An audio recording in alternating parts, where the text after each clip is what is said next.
parent, a family torn apart.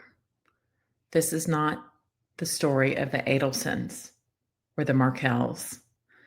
This is the story of the death of Janet Levine March.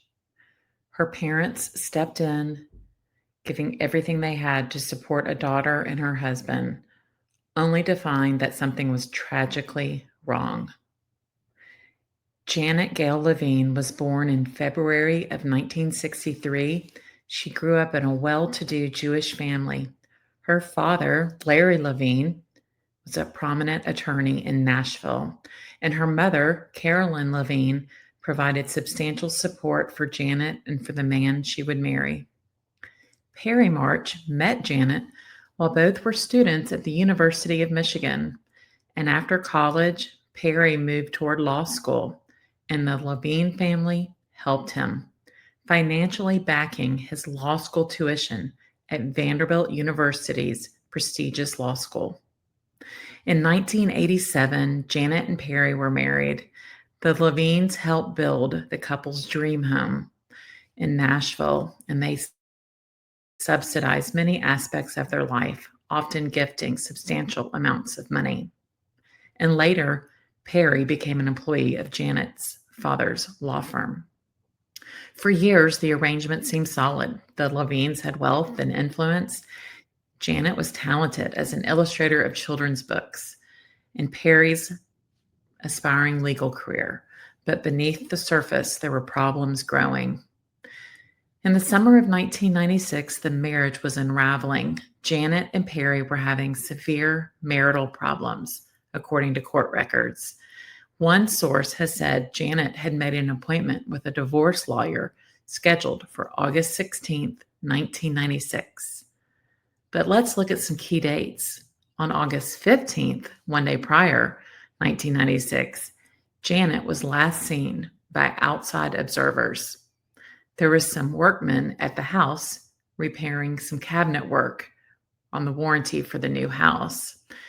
They saw Janet and they saw Perry playing with the children. Later that evening, Perry told police that Janet left the house around 8:30 p.m. She packed her bags, grabbed her passport, some cash, a bag of marijuana, and drove away in her gray Volvo 850. It was 2 weeks later, August 29th, 1996, that Janet's parents, the Levines, reported her missing to the Metro Nashville police. On September 7th, 1996, Janet's gray Volvo 850 was found about 5 miles away at the Bricksworth Apartments on Harding Road. Inside were many of the belongings, and the police said everything looked staged. These were the belongings that Perry claimed she had taken. The car also showed signs that it had been parked long-term. It had dust, cobwebs, and rust on the rotors.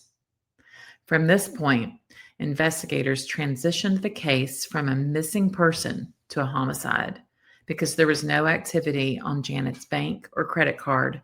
There were no phone calls from home for her, and the circumstances of the car suggested foul play. Meanwhile, Perry relocated and left town with the 2 children, Samson and Zipporah. They moved to Chicago and rented a house in a suburb. He took many possessions with him. Friends also noted Perry's odd behaviors. At one point, he told friends he wanted to fuck the Levines and fuck the Nashville police. Despite the lack of a body, law enforcement believed Janet was dead and that Perry was responsible. Investigators found a typewritten to-do list on the home computer with Janet's name. It was dated August 15th, but the file's timestamp on the computer showed it was August 16th. There was testimony that Perry had told a friend by phone, "What would you say if I told you I put Janet's body in the back of her car, drove off, and came back like nothing happened?"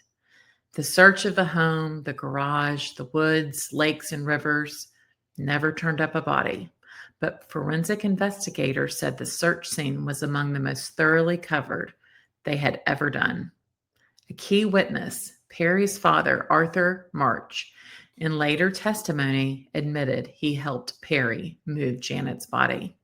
It was in a plastic bag, and they took it from Tennessee to Kentucky, burying it in a brush pile in Bowling Green, Kentucky. Investigators believe on the night of August the 15th, Janet and Perry argued. Janet threatened the divorce. The fight turned physical. Perry struck her, possibly with a wrench, as he told his father. He then concealed her body, perhaps rolling it in a rug in their home, and then transported it with his father and later dumped it in the remote location. Despite the absence of Janet's body, prosecutors charged Perry with second-degree murder, tampering with evidence, abuse of a corpse, and conspiring to commit murder. In December of 2004, a grand jury indicted Perry for Janet's murder.